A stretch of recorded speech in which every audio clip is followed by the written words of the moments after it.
So there's a tweet out there that's incorrect, talking about how there's only four programs that have averaged 10 wins or more in the last 25 years. They say Boise, Georgia, Ohio State, and Oklahoma. They leave out Alabama, but when you're leaving Alabama out, that doesn't allow the games that they won that were taken away. They won those games. I mean, well, let's not talk about how they didn't, because they did. So Alabama has also averaged 10 plus games a year in the last 25 years. But the reason why I point this out is that folks are forgetting how bad it was for such a long time at Alabama. And all of these schools, these five schools I'm talking about, Boise, Georgia, Ohio State, Oklahoma, they've all in that 25 years won the national championship at least once, except Boise. So the Dogs, of course, lately, Ohio State has won it twice in an extended period of time, over about 14 years. And Oklahoma won it in the year 2000, if I'm not mistaken, or 2001. I can't remember. It was 2000. But what's being forgotten here is that Bama has won 262 games over the last 25 years. Georgia's won 256, so a separation of 6 games, not much. From 1999 until Nick Saban's second year, well, let's just say his first year, Alabama averaged 7 wins a season for 8 years. Let's look at Florida right now. It's even worse. Okay, Tennessee didn't have a 10-win season for an extended period of time. What Georgia's done over that period of time, and Ohio State's in this club as well, has been exceptional. The only thing that was missing from Georgia's resume were national championships. Well, they nailed that with these last 2. Hey, by the way, speaking of which, I've got some dog instructions signed by Keely Ringo. There he is right there. Being the weatherman is not easy, by the way. I'm doing this backwards. Pick these up while you can. The link is down below. But, I mean, there's no question that Alabama's going to regress. Florida regressed after Urban Meyer's departure. When Kirby Smart leaves Georgia, Georgia will regress. When you think about, I don't even know who has been on sort of that level. I mean, LSU's been so up and down over the years. But LSU, had a real rough time period between. They've been all over the place. All their coaches not named Nick Saban have had years that they'd like to forget. And over a 2.5 decade time period, that's going to happen for everybody. But, look at a great example, actually, is Steve Spurrier at South Carolina or Steve Spurrier at Florida. He is a great example of the coach matters a lot. The program matters. Like, not everybody can win at South Carolina. In fact, most people can't. Okay? But what Spurrier did is he won there. Now, he didn't win there all the time. But he did win there for a 4-year period in a way that Carolina had never seen. Okay? And they've not come close since. And they probably won't under Shane Beamer. But Shane is actually better than a lot of the guys that have been there over time at South Carolina. So let's not forget that either. But I just, it's important to remember that things ebb and flow. And as we're still getting used to the fact that Nick Saban's not going to be the head coach at Alabama anymore, it's important to remember what Alabama has been like in the past.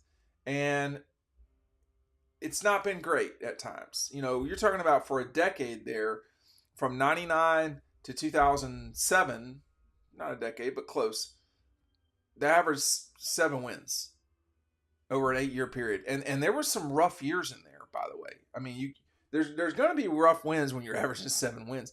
I'm trying to think of the last 25 years. The only time that Georgia has averaged 7 wins in a season, I think, was a 2-year stretch between 09 and 10 when they went 8-5 and then 6-7. So that's it. Other than that, it's been 10 wins or more typically.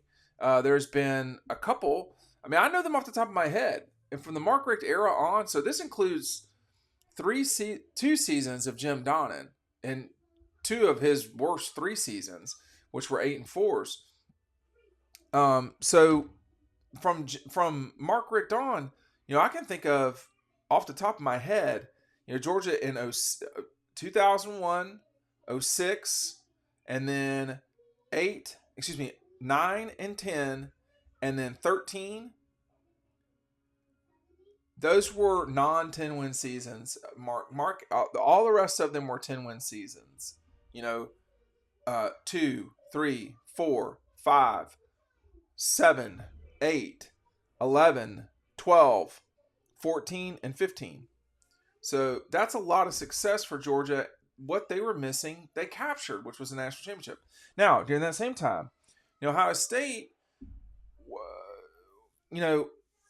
Jim Tressel took them through a very successful, what was that, like 12 years or 15? Was it 15 years? He got his national championship at the beginning. Had Mark Richt won the national championship in 2002, had Mark Richt won the national championship in 2005, had Mark Richt won it in 2007, had Mark Richt won it in 2012, we would be thinking of him differently than we do today. I don't. I know what he did. He resurrected a program that was walking aimlessly in the desert. Okay? And that's what it was. I mean, the time period from 1983 until Mark Richt got there were some good years in there. I mean, you think about 1988 was a pretty good year, but they coughed the conference championship up at Commonwealth, if I'm not mistaken. 1992 was a great year, but they didn't win the division. 1997 was an outstanding year. 1998 was not that bad. So they had good seasons in there. 1991 was a pretty good year, but there was a lot of mess in between. That's what can happen is you can go that long without achieving serious success in a major way. And, Georgia was a great example of that for a long period of time. But then they recovered, found themselves, and went on from there. This last 10 years for the Florida Gators has been horrific. And by the way, I should mention, for Clemson, who had a very good run, they also had a brutal stretch. LSU, Alabama, LSU and Clemson both from like 93 until, for Clemson, probably until 12 or 11, it was bad. Like, it was bad. I watched them play live against South Carolina. They were 2-8 going into that game, and Carolina was 0-10. I was at that game. I don't get that time back in my life, but I was at that game, and it was a disaster. And no one in the stadium was happy. I remember LSU was a train wreck under Jerry DiNardo and other people that were there. I mean, they were just not good. It was shocking how bad they were, going 4-8, stuff like that. And then they brought Nick Saban in, and for the most part, this century, LSU's been decent, if not very good at times. I mean, that 19 team was exceptional. But no one can compare to what Nick did at Alabama over these last, 17 seasons, 16 specifically. You're winning 6 national championships. That means you're going not that long without winning a national title. This was 3 straight years where he did not win the national championship, okay? That's the longest stretch he had at Alabama without winning a national title. Kirby, it took him 6 years or whatever it was, 7 years to win the national championship at Georgia. I mean, so he went already the first stretch of time without winning in 3. I mean, I do not think that we will see. I don't know. There's some doubt in me about this next statement. I don't know that we will see Georgia go without national championships every 3 years from here on out. I don't know. But they totally could. They could, last year could have been a year, and then they don't win it in 24, and then they win it in 25. My suspicion is between the two, they're more likely to win it in 24 than they are in 25. That's my guess, but I don't know what 25 looks like either. So, let's just see. But I did want to jump on and talk about that because a lot of people, if you are not 20, if you are 20 or younger, you don't know what it's like for Alabama to be bad. But I can assure you, some of us do. Or not even just bad, but just like not great. And I think that this tweet that's making its rounds not giving Bama due credit for games they actually won. 262 in that time. Georgia at 256. I bet Ohio State. They might not have more than that. It's up there, but it's up there. They might actually. No, I'll have to go back and count Ohio State because Ohio State had a rough run too. I don't know if y'all remember that or not, but there was a time, really in the mid to late '90s, man. They just could not beat Michigan at all, and it may be that we're at that moment now. 17 years of Michigan getting their face kicked in. They've stood up for themselves, but they've lost. They've lost the guy that turned it around for them. And we're going to see. That Ohio State Michigan thing is extremely curious now.